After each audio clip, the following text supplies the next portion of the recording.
There we go. And what happened, I'm just watching and all of a sudden it just went blank on me.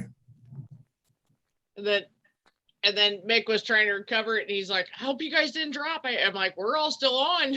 So That's a good thing. So should Yeah. something like that happen, you guys get to continue forward. Next, yep, we'll tie that's a in good some wire. good to know. Let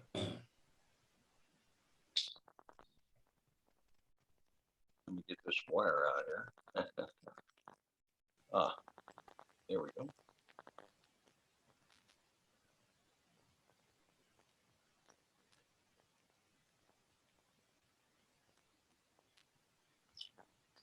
Now we'll tie in some wire. I'll use brassy, maybe small. I thought I'd use brassy size since this is a larger fly. Ordinarily, I'd use small on the 6s and below. Okay. We'll tie it.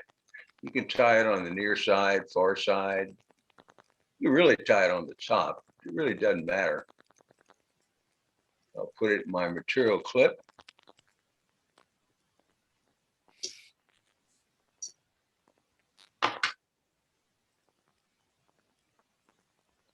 All right, that's good enough. All right, now it's time for the legs. Now I may have to dash out again. I'm in my rec room and obviously not at my fly tying bench or room. I use variegated legs. You can use brown, you use any color you want to if you want to match it up. And the way you want to do this, this is a variegated, this is particular one, who makes this? Centipede legs. This is a speckled hot orange in medium. It's put out by Montana Fly Company. And what I'll do, I'm going to take 2 lengths and cut them in half. And so I'll even them up. Looks like I've been chopping away at that one. Yeah.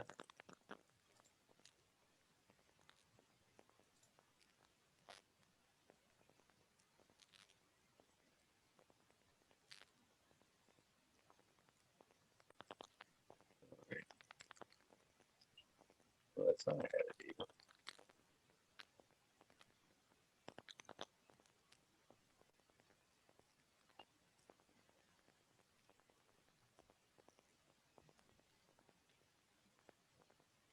There. I think. All right, now let me whack these in half.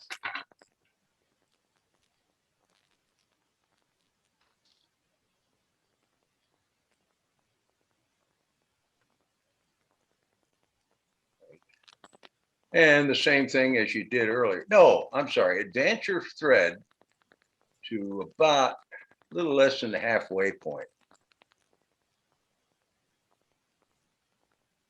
I guess about there is good.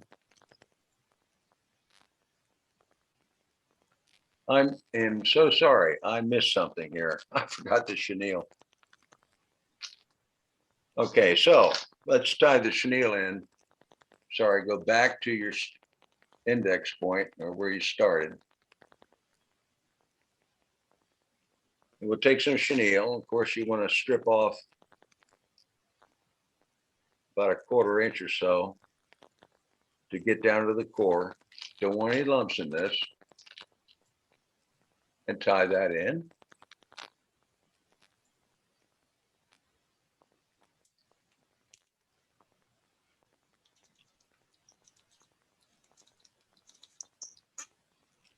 And you can drape that over your material clip. All right, now go back to advance your thread towards the hook eye and stop about, about the middle point or maybe a little less, and take one set of those legs that you trimmed and tie those in. And I drape it over the thread, of course, even them up. That's about right. On top of the hook. I'm going to give this about 3 wraps. Maybe 4. Come in. Yes. Come in. Oh, all right. But that was for me. Okay. So now here's the part where you got to really be careful. You want these legs to be even and secure at the same time. And I'll tell you, just about any fly that has legs, you're always adjusting them when you tie them. And so I got 3 wraps in one direction. Then I'm going to tie, then I'm going to reverse it, put an X wrap in the other direction, about 3 of them. Then I'm going to change it again and do it one more time. Now let me show you something. Okay, so this turned out pretty well. Okay, you see how even that is?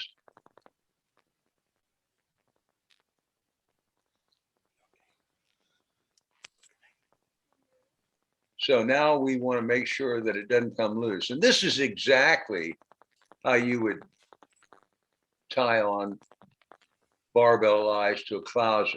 This is quintessential Bobby Clouser. You want to go underneath a couple of times, that's all you need, and hit it. Wrap all the way around, and then advance your thread. You want to check your legs to make sure they're not twisted up. Then you want to advance your thread to, well, just before the end of the lead wraps. About there is probably a good spot.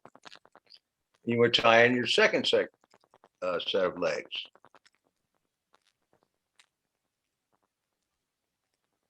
Which I will do now.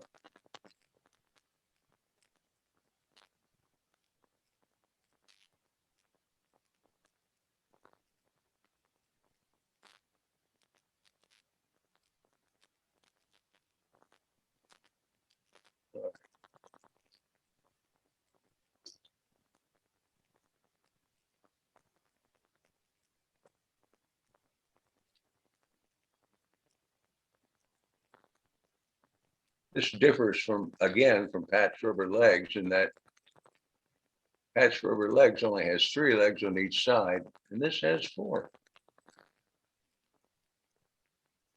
All right.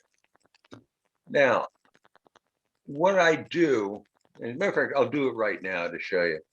All right, the first set of legs you tied on, they can get in the way. So here's what you can do. Take a piece of lead and just pin the legs right now. Okay, I just cut off a piece of lead, about like that. Oh, where's the camera? Oh, there it is. Just like that. I'll take that first set of legs and just pin them so they're out of the way.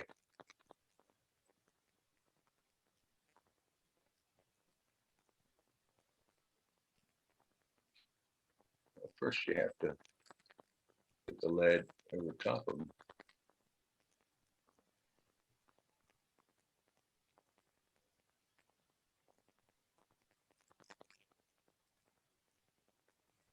There.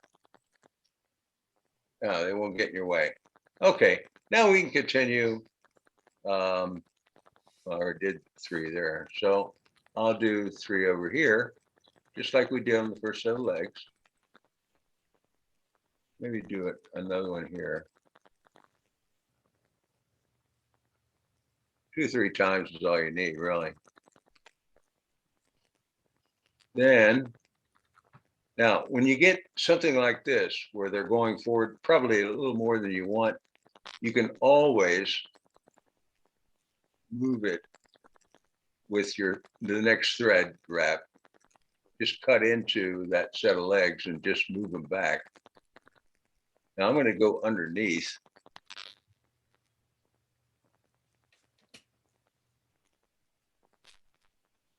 A couple of times. I think I got it where I want it. All right. Go under again. Now it's time to put in the antenna. And so you want to advance it, oh, let's say within a hook eye, because what we're going to do is we're going to tie that down and the antenna, of course, would move forward. Oh, I need a piece. You don't need a whole piece. Ah, got one here. I try not to waste any material.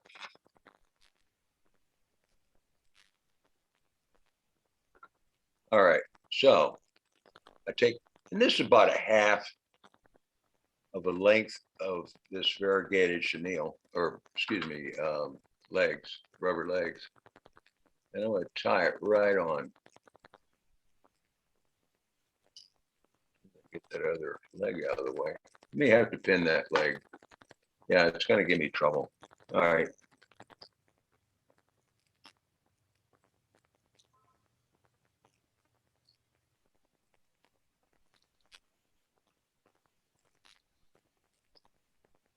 Okay, so I'm going to pin the other legs too.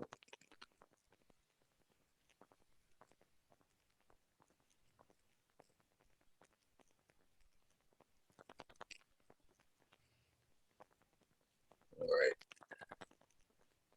Okay, that should be out of the way now.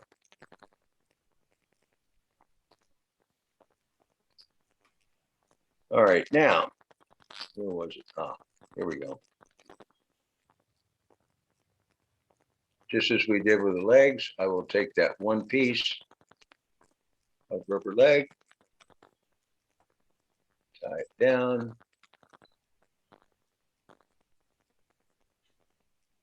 I'm going to go back, and then I'm going to go forward.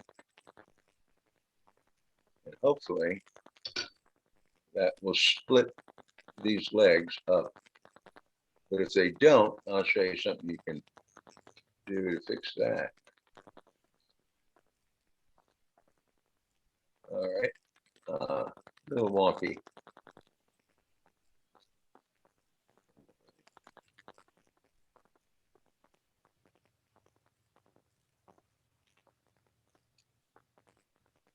Okay, I'm right at the end.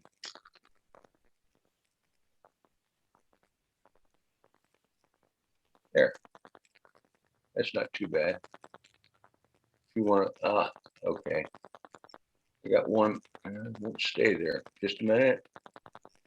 Because I want to put another wrap right there. See if I can pull it down.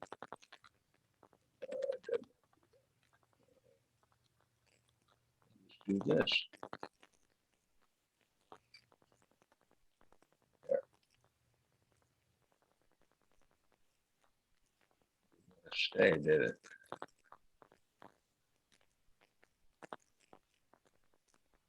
There.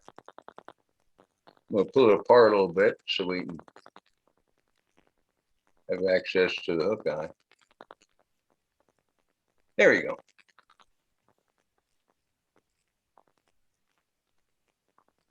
Get that little bump out of there.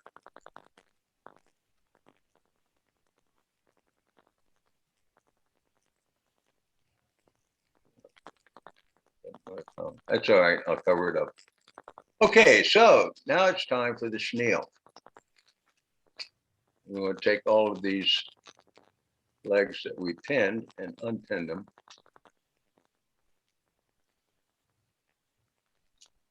And you can control where those legs are and how they splay out with a chenille by the way you wrap it. All right, I'm going to trim this.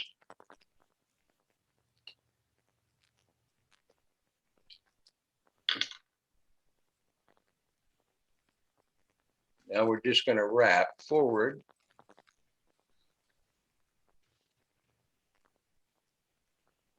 Oh, gotcha.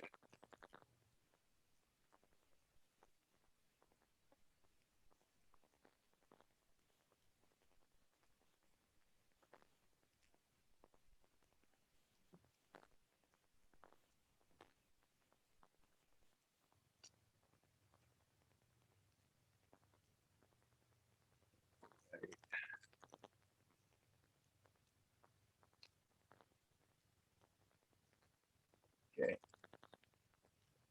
All right, now we're up to the legs. And this next wrap, you want to be careful on how you wrap it. If you wrap too far into the legs, they're going to be pushed all the way back. So you don't want to encroach too much into the legs.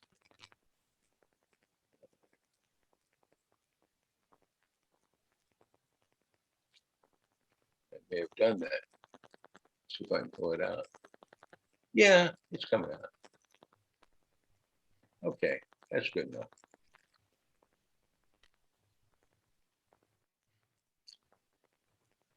Oop. Okay, same is true with the other legs.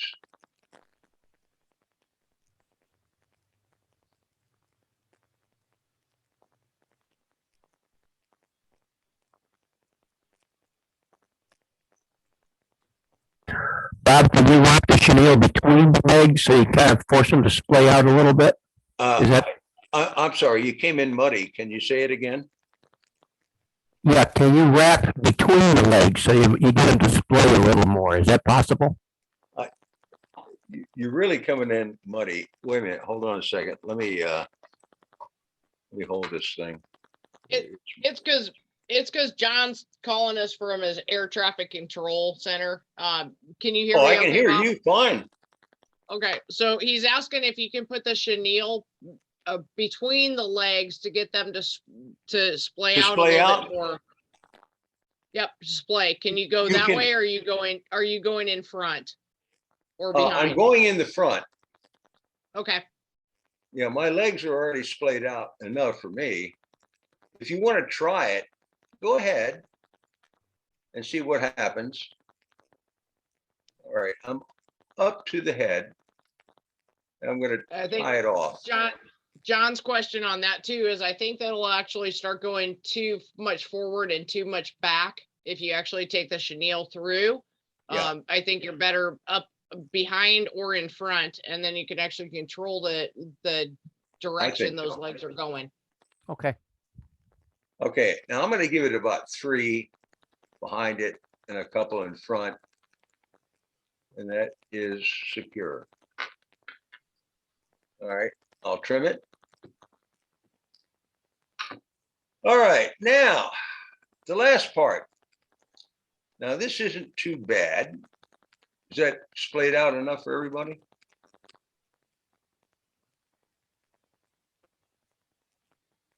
Yes. Well, here's a fact though. When a crawfish takes off underwater, fleeing or whatever it wants to move quickly, all of the legs trail to the side and behind. You've ever seen that happen? So I'm not going to get really, because I'm going to strip this thing, erratic strips through the water. Okay, so it's time for the rabbit strip. And so we take it. Now, it doesn't matter if you get a conventional rabbit strip or a zonked rabbit strip. I've done both. But what I do in every case is, since we're going to tie it right at the head, I'm going to cut the rabbit strip from the end to a point.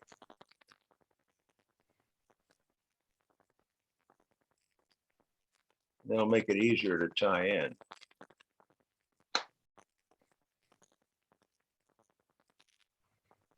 I'll trim some of this hair out of there.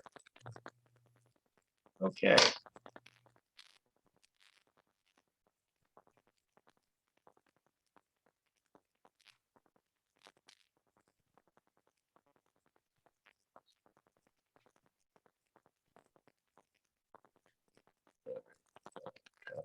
Right about,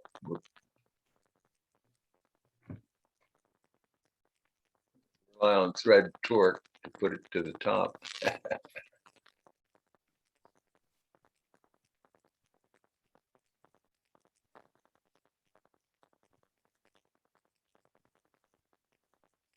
Take my time with this because I got legs all over the place, as well as antenna. Just popped off. All right, let's go back here.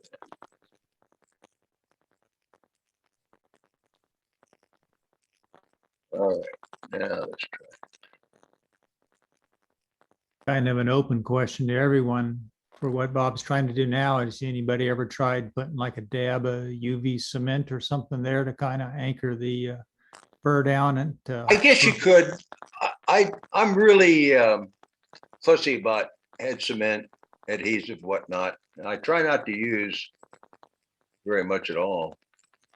Once you get this thing finished, you can coat it with adhesive.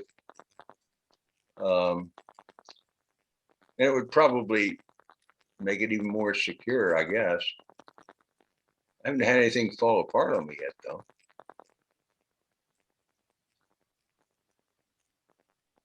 All right, so not too much, but I got it anchored in pretty well. So I pull it back. I'm not going to trim it just yet. Okay, I got a piece of wire I tied in. I'm going to use it right now to anchor it down. But first, I want to anchor it right down to the hide. I don't wish to trap any of the fur. So here's what I do, and this is what I went to grab. I got a mister bottle. Just puts out a mist. See? Of course, it's backwards because of my camera. And I'll just spray it lightly. And that will separate it, make it more easily separated. There we go. You can just separate the strands, the hair fibers pretty quickly.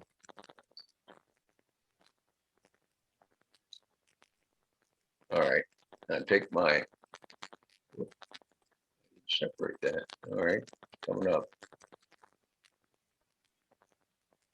Okay, so pretty well down there, and I'll spiral it. Let me get my bobbin out of the way. Probably should have put a half hitch in there, but I didn't. All right, I'm going to spiral it towards the head. At the same time, I got to separate these hair fibers.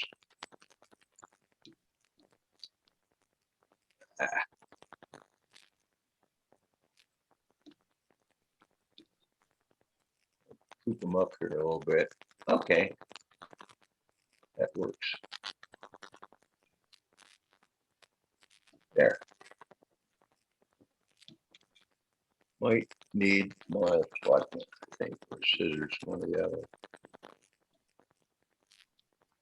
Did trap some.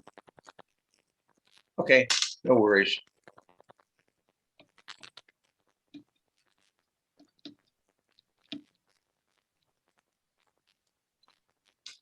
Did it again.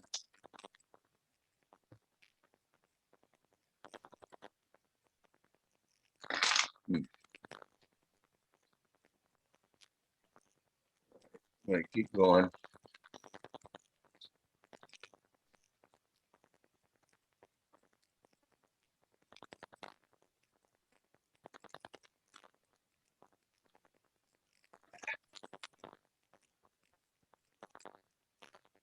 Stuff is pretty thick.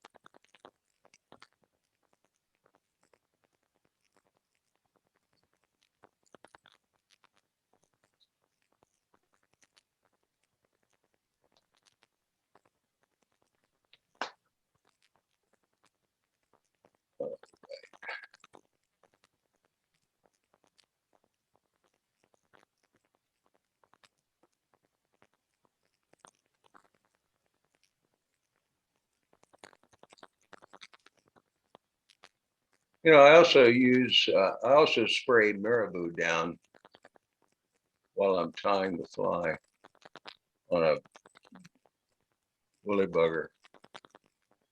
Okay, I think that's good enough. I can tie it down pretty much right there.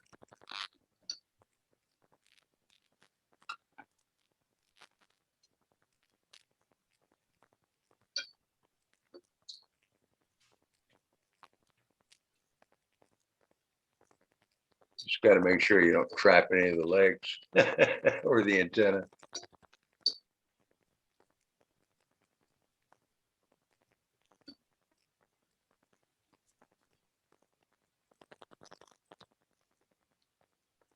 It's a little sloppy on my part.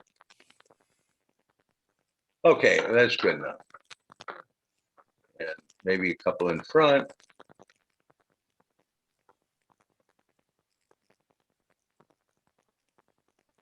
All right.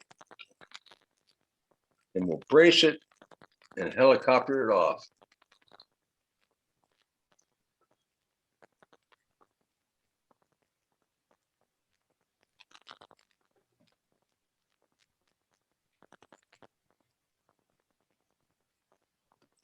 There we go. Finish up the head, make it neat.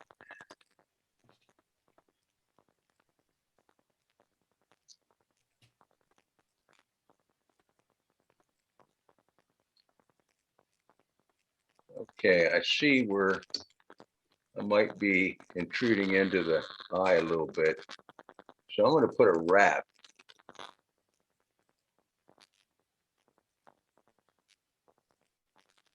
between the hook eye and one of the legs. Whoop, that's too much. Okay, there it is.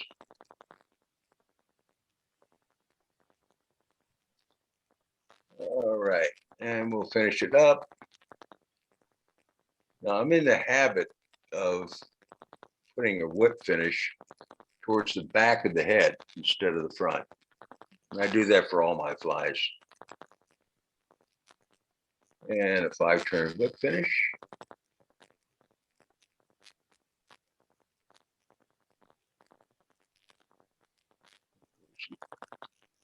In the head. Oh, there it is. I was missing an antenna. Now I got it wrapped around one of the antennas.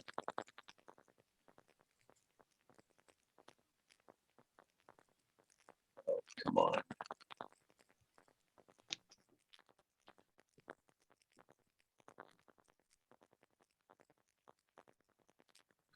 All right, let's try that again.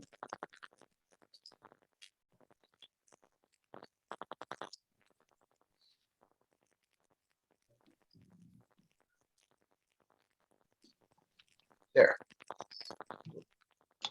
Right.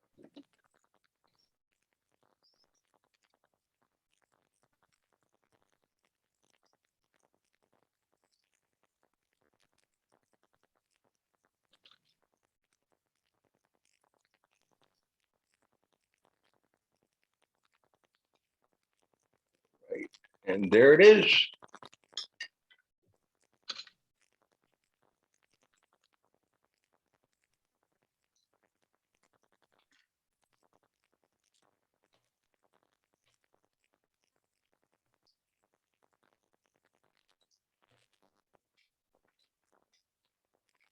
We're all holding our breath till you finish it off, Bob. I haven't cut off any legs or antenna yet, but I it know, ain't that's what over I'm yet. saying. We're all holding our breath. Then we'll give you a big hoorah here. Knocking on All wood. right, there There it we is. go. Wait a minute. Whoa, whoa, whoa, whoa. I'm sorry. I forgot to trim the tail. No, The tail- no. Yeah, I forgot. The tail should be even. I'm sorry, the overwing should be even with the tail. And that's what I'm gonna do right now. I'm gonna trim it, bang, done. Noise. twice. And there is the Zertle bug. Ta-da. Hooray. The only thing missing, I mean, you got a great wing of rabbit strip. You got the legs. The only thing missing, I'd love to see are eyes. I'd love to see eyes on this thing. I haven't done it. And certainly I haven't seen anybody do it. How about some dumbbell eyes? Yeah. Hey, you could do that. As a matter of fact, no, that's a good point. Some of the variations I've seen, they use beads or cone heads. Yeah. But there's no reason why you couldn't put a barbell on there. So You here wanna you go. move So your you legs guys, back a little bit, I Only guess. thing I'd say about using like tungsten barbell eyes with using the lead is you're gonna make it too heavy potentially. Yeah. Could be, yeah. Because I got a lot of lead on there. I would say pick one or the other. I think you'd have better, otherwise you're gonna be grabbing rocks. And the other thing is when Yeah. you're doing dumbbell eyes, it's gonna flip. So when it's hitting the water, it's gonna flip will. upside down, so that it be becomes like that. weedless. You almost tie it with the reverse, yep, on that, which is a perfect crawdad. I mean, just perfect. So I'll let you guys laugh at me because anyway, so I have some variegated on the rabbit strip and stuff, but I just started doing kind of my own thing but I was tying on the rabbit more in a zonker as opposed to how I don't like the way it looks. This one's coming off. But when Bob took the rabbit, tied it in, and then took it all the way to the back, the key is that being able to anchor that in a secure with the wire. So if you're not going to use a double bobbin, the wire, otherwise you have to keep winding your thread all the way through. And I did wire along with it. It's a great pattern. I did a bead head on the top of mine, and I used more of a curved hook on there. Oh, But yeah, like a Tamco 200R. Yep. And I think the big thing is just trying to get familiar with different sorts of materials, because sure enough, somebody comes walking into class and they're like, hey, I want to tie a whatever, and then knowing what to pull out. The other thing is that the thickness on makes a huge difference. So micro means really small on your strips, and then you can also have on the larger. I'm actually holding it up to the wrong camera, so there you go, you got the idea on that.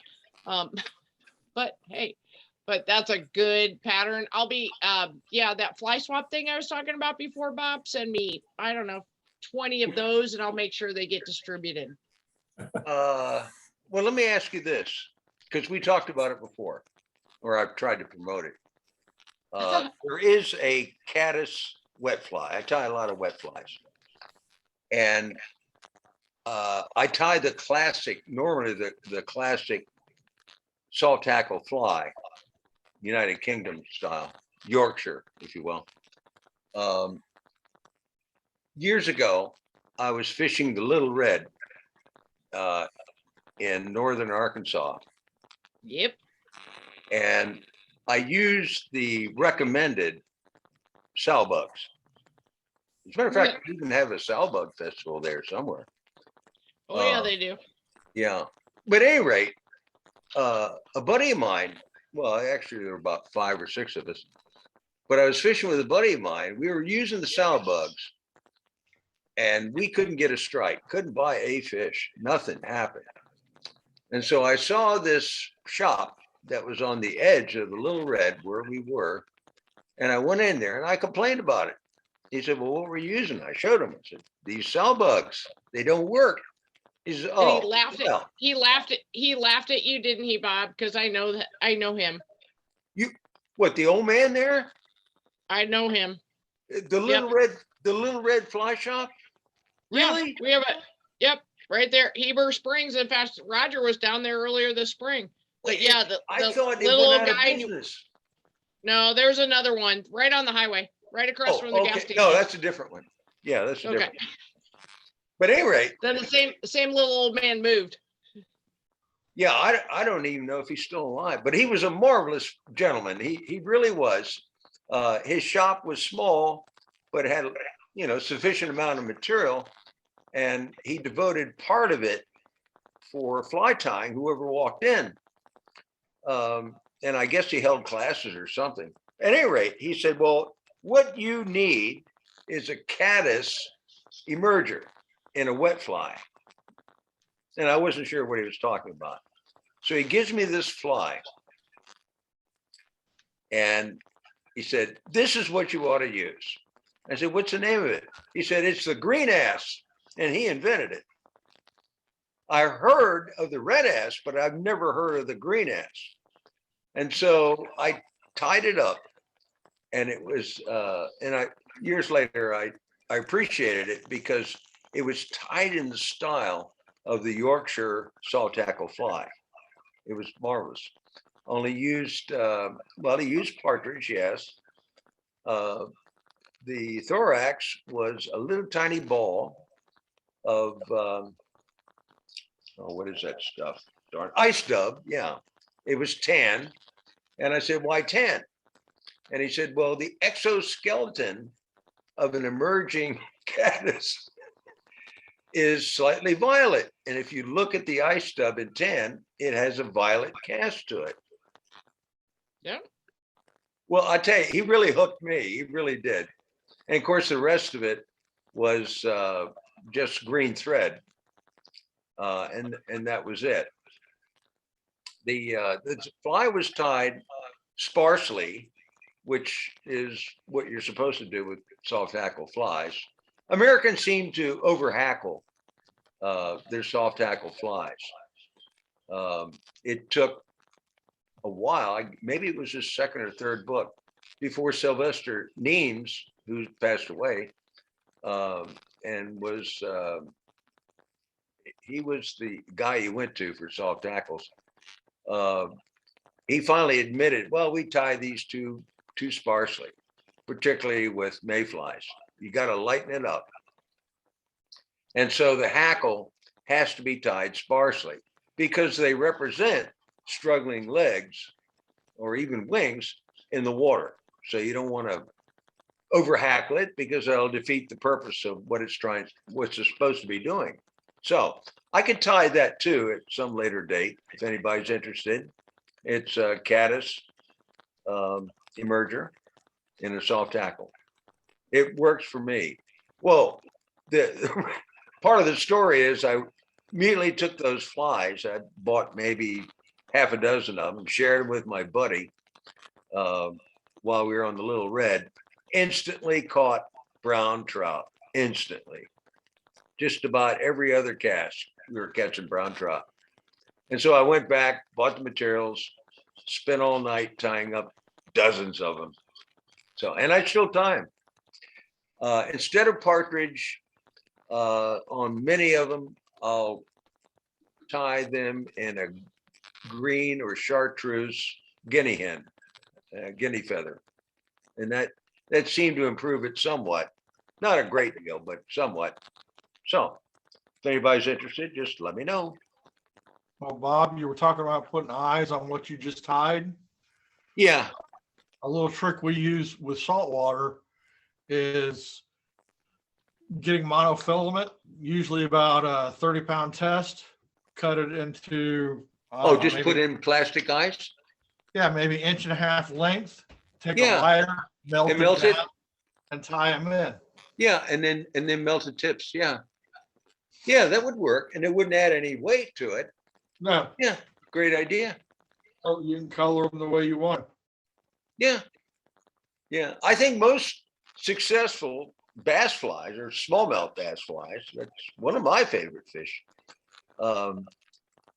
seems to have legs and eyes and something that moves.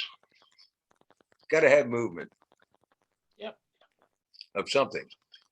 Yep. So, and this fly has it, except for the eyes. Hey, that's a good tip. I'm going to use that. I'm going to try it. Okay, any questions right. on the turtle bug? I'm sorry. What was that? I was gonna say, all right, Bob. Well, that was outstanding. Thank you. You, well. you know, you got it done on the video and yeah. able to do it in front of a crowd. I know it was a long thank your family for the computer help and the video help You better too. believe it. But yeah, thank them for us, and great. It was a great Sure. quality as far as the camera and everything went great. I'll And, develop the so- expertise on handling this equipment. I promise you. well, they got you pointed in the right direction. So thank you very much for your time tonight. And I think again, as you know, the finished product, and if anybody's worked with those legs, we talked about squirmy worms last week, and Yes. just trying to deal with that material and how unruly it can be. And Bob was showing you got to work through, you got to work around all this other stuff. You know, just how to clip it in. So you have the little lead clip that holds it. So there's a lot of tips to figure out as far as what works for you, not to hate the material that you're tying with. But Yeah. good crawdad pattern, great smallmouth pattern for up here in our warm waters. You know, appreciate it. And again, I'll be looking for about 20 of them, and I'll send you my address right after this so that I can distribute them, of course. Sure. Okay. Just to When do you expect to have these flies, Amy? oh, I don't know, next month, next year is Okay. fine. Heck, I don't know. I'm leaving. I'm leaving in a while to go to Ohio. So let's just catch up later. But I'm thinking that gives everybody enough time. You know, and I'll send out a follow up, and then just Okay. in an envelope, and just send them. You don't have to box them up or special shipping or anything. And then we'll do it like the other fly exchanges. And then I have all your addresses. Sorry, not being creepy on that, but I actually do. And so I will just send you guys all little packages of flies. The Maumee River, The what? the Maumee River, Maumee? Maumee in Maumee? Ohio. Oh, in Oh, Ohio. no. No, I'm in exciting Cleveland. Yeah. Oh, No. gee. Lake But Erie. you know, John, Lake Superior. So Yeah. okay, Wow. you guys can laugh. I was trying to I won't even blame it on anything else other than just not flat out thinking. And I answered John back. I'm like, no, I'm headed to Ohio. And he's like, oh, okay. You know, like, meh, not picking on anybody from Ohio. And I said, well, I don't know, Lake Superior. He's like, really? So you're going to go up through Wisconsin to get to Michigan? And I'm like, oh, crap. And I said, Lake Erie, Lake Erie. I'm going to be on Lake Erie. So anyway, yeah, I had the geography faux pas there. Been a while, but I do know we have Great Lakes. But anyway, yeah, I'll be up there Wednesday through Monday. And then I'll be back. But so next week, Mick will be doing his entry fly on the clink hammer now that he is back out of the rehab. Lake Erie. Nice. Yep, back Be up on there for the school. circuit. He's back on the circuit, so he'll be tying the clink hammer for us, and Mick is going to be entering the fly tying competition. So he'll have 4 identical flies, but he'll show us the clink hammer, one of my favorites to fish, and it's just a fun pattern. So it gives you all the techniques, it gives you all the different specifics. It's actually not it's Bob, the fly you just tied right there probably would have people pulling their hair out. It's a hard one because of the rubber legs, because they want to go everywhere that you don't want them. And then working with a different material like the rabbit strip. Yeah, well, but you can pin, you can pin the legs with a piece of lead, like I Yep. explained. Yep, like you That'll did. help. And I use my little clip, and I've shown you guys too. Dollar store is a wonderful thing. But Mick will be tying the clink hammer and asking for opinions, and then we'll be taking the pictures, and he'll be submitting this year for hopefully a really, really nice gift certificate, because of course we can never have too much gear. And on that note, everybody have a safe week, and we will see you guys next week. And thank you Thank for you, your Bob. indulgence, everyone. Thanks, Amy. Thank you very much. Thank you. Outstanding. Appreciate it, Bob. Appreciate your support. Bye-bye. See ya. Bye. Thank you.